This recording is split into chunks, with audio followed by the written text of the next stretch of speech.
Hi, I'm Sharon from Within Station, and you're watching Rocknlive.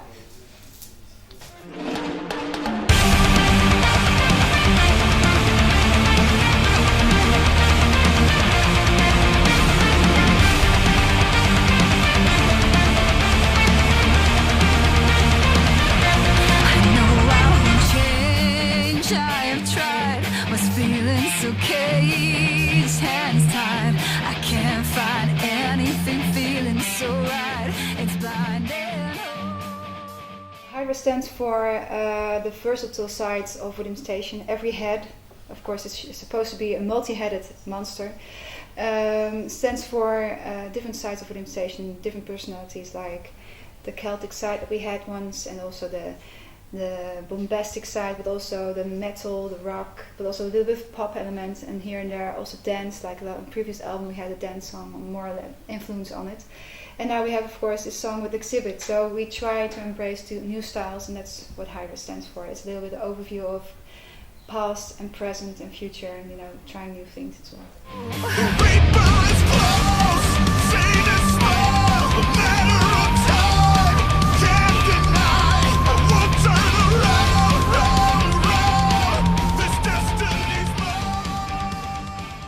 It's about the big things in life, like, it's actually, these are not like very new lyrics. It's more like maybe we've also had same subjects in previous albums, but now from a different perspective. You're a little bit older now. If I knew now what if I wanted to know actually 20 years ago what I know now, and then I might have made different decisions or stuff, and looked at things differently.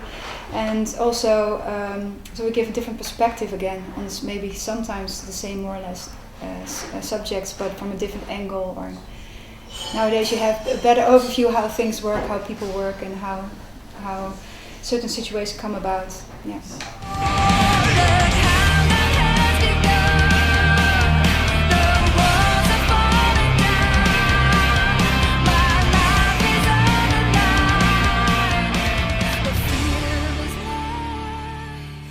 Meet like face to face, but through Skype we have met, and we talked about music and everything, and we got in contact through our BMG rights because they knew their management, and we said we have the song and we would love to work with him, and he was our first choice.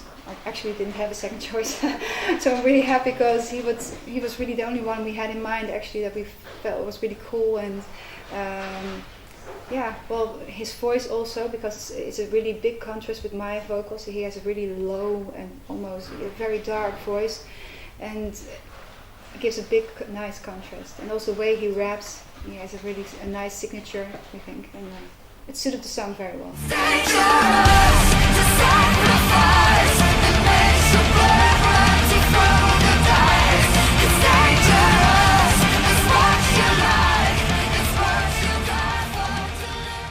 Four people who write the songs normally, and that is Martin, the keyboard player, Daniel, Robert, and I.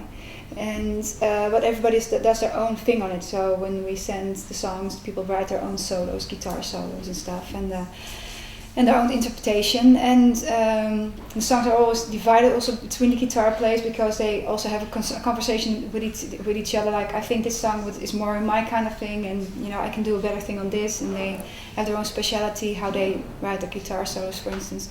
But everything was sent to them, and they sent MP3 files back. The only one where we were at the recording was with Mike Colin, the drummer, because somebody needs to do that, because it's very difficult to do that yourself. And everybody else did it just in studios, in their own studios. And Jeroen, also the bass player, went to a studio that we know. Yeah.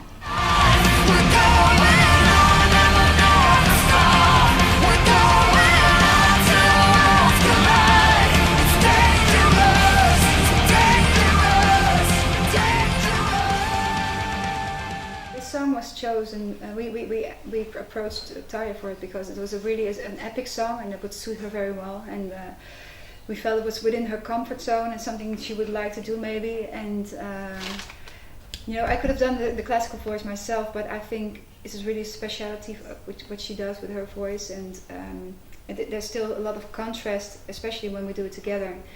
we sound differently in different ways. You know, with the normal voice, she sounds different than I do, and classically with the classical voice, we also sound differently. And I think we bring out the best when we did it together, actually. And I just we just felt it would be nice to do something together. And when we approached her, she liked the song a lot, and we had a Skype meeting. And that was before she was going to record it, and she recorded it in Argentina. And later on, we met for the first time on the set, actually. Although we did got a good impression with the first Skype meeting, actually, what kind of person she is, and I didn't know what to expect, and I must say I was really surprised because a lot of people told me already, like, she's very much a diva, and she was not a diva at all when I was talking to her. Maybe I have a different concept of diva. But she's, of course, a strong lady on stage. Maybe that's what most people meant. And but when you meet the person behind the voice and the face, then it's a really nice person and a very, very warm person also. So we had it was good chemistry.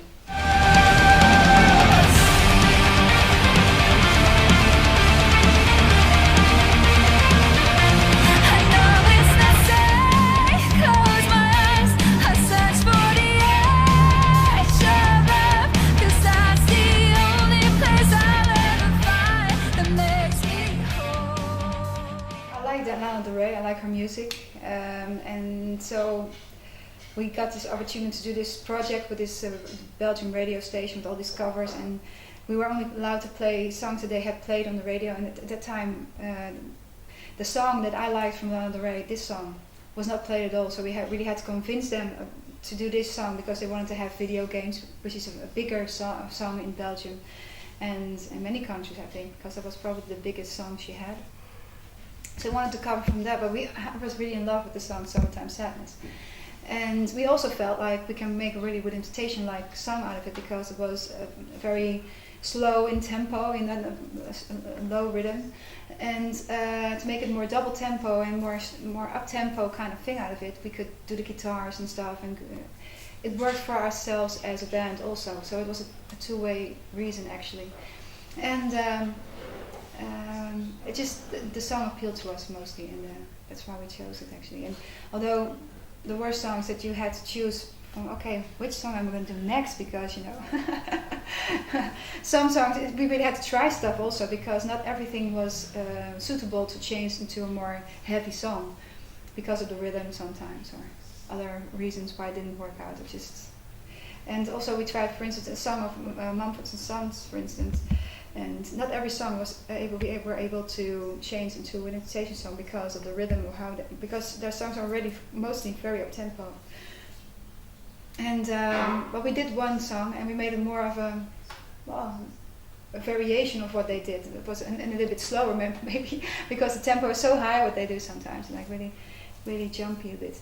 And we really had to put a lot of effort into those covers actually. And we had a lot of fun, and we learned a lot from it, especially the song of Lana Del Rey, because we felt like you could change a slow song into a more up-tempo song within the same kind of rhythm and this double tempo, and that opened eyes for us actually, how to write songs in a different way also again.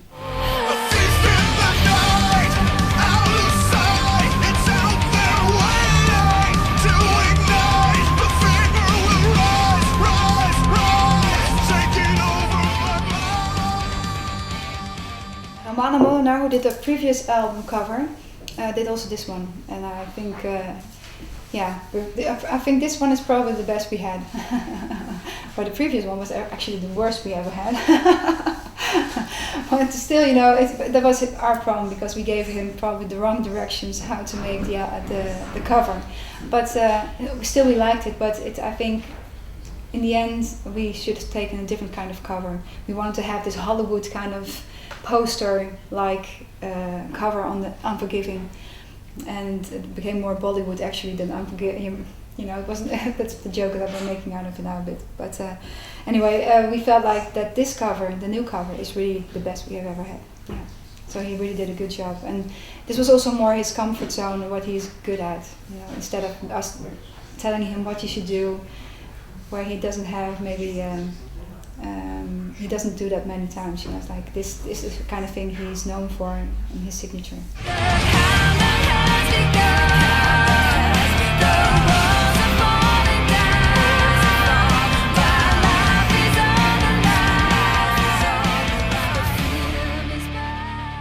April we'll be playing France, of course, but we're starting in Finland the 26th of February, then the tour starts, and before that we're going to do a lot of promotion and also come probably back to France again to do more promotion besides these 2 days that I've already done here, and so it's going to be a heavy year. When Christmas is done, we start rolling.